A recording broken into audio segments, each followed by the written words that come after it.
Num kruok, a Khmer cake made from flour dough and garlic leaves, is a popular snack with the Cambodian people as it goes well with sweet and sour fish sauce.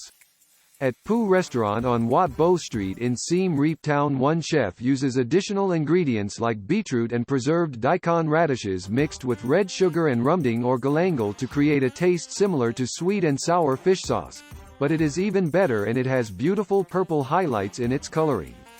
These are the kind of creative ideas that are drawing local and international guests to Pou Restaurant who enjoy the beauty of a dish as much as they do its taste. This creative sauce tastes like sweet and sour fish sauce, but it is not actually that sauce. Although the methods are different, its taste still embodies the taste of sweet and sour fish sauce, said Chuong Tep, one of the two young chefs at the restaurant. In addition to cooking Khmer food for local and international patrons, Tep, who was born in Siem Reap, said that she also runs the classes at the restaurant that teach the guests how to cook Khmer food.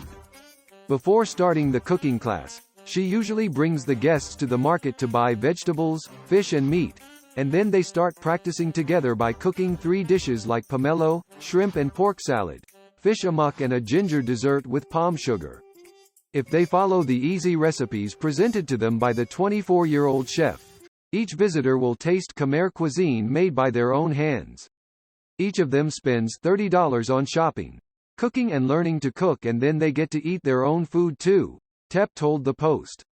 The chef claimed that the number of visitors to the restaurant in search of Khmer cuisine has increased significantly, although the total number of tourists is not as large as it was in the pre-COVID-19 era. She said that for a while after COVID-19, there were many guests coming to learn how to cook Khmer food every day, including European chefs who wanted to understand how to make Khmer food. Most foreign guests appreciate the delicious Khmer food and are interested in learning to cook for themselves, said Tep, who graduated from Paul du Breuil Hotel and Tourism, EHL.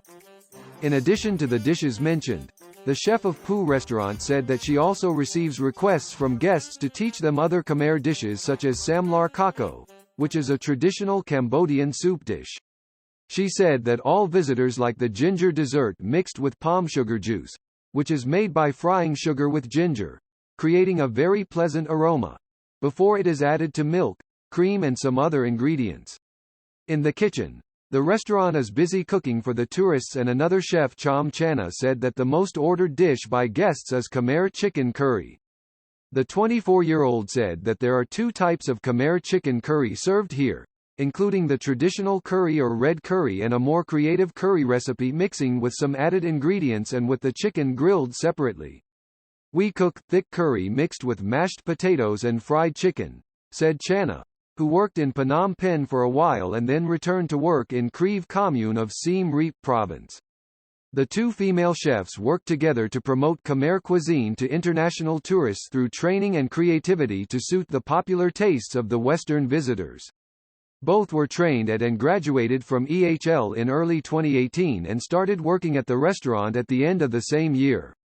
Chef Channa studied at the school for 2 years, the first year learning the skills of baking and the second year learning the skills of general cuisine. The young woman took a break from the restaurant during the COVID-19 pandemic to study baking skills in Phnom Penh before returning to Siem Reap during the lockdown of the capital. After graduating from EHL, she started her first job at Pou Restaurant, but during the COVID-19 pandemic, she also ran a small coffee stall before returning full-time in early 2022. Apart from internships at hotels and restaurants, my full-time job has always been at this same restaurant, Tep told the Post. These creative dishes need to be attractive and to be mixed with some creative ingredients, but that does not mean that foreign tourists do not like pure Khmer food. But the restaurant wants to offer a wide range of options to the guests as some of them are allergic to some common Khmer ingredients, said the chef from Svay Tom Market in Prasat Bikong district of Siem Reap province. Mork Mengli, founder of Pou Restaurant, said that the restaurant was reborn in March 2022 on Wat Bo Street and is now focused on promoting modern Khmer cuisine and creative foods. He said he has set up a new branch under the name Pou Restaurant for clients wishing to dine on a 5 to 7 dish set meal with prices ranging from $36 to $88 per person. They are chefs who can really cook, and we want to promote the work of these young chefs to be recognized internationally, as well as wanting the local customers enjoy the quality of the local food aesthetically, Mengli said in praise of the young women working as his chefs. We have a cooking class for international tourists to learn how to cook in a luxurious way. Teaching to the international tourists is divided into two types, including teaching at the restaurant how to cook pomelo, shrimp and pork salads and Khmer fish sauce, and another class where we teach how to make fish amok and how to cut and make the box for the food, Mengli told the Post.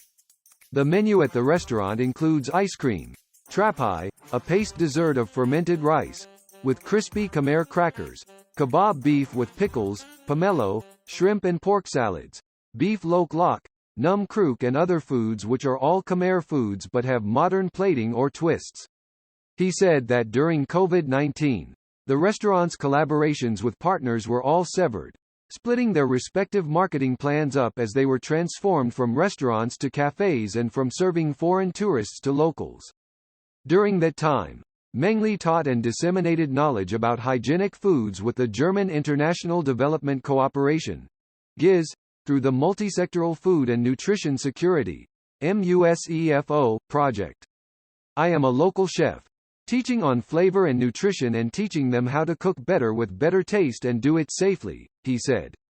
With a desire to promote Khmer food on the international stage, Tep added that although the country is modern and enjoys access to many of the world's most popular cuisines, she still wants to promote Khmer cuisine. I even heard that some Europeans love Khmer food so much that some of them want to open a Khmer restaurant in Switzerland and take us to be their chefs there, she said.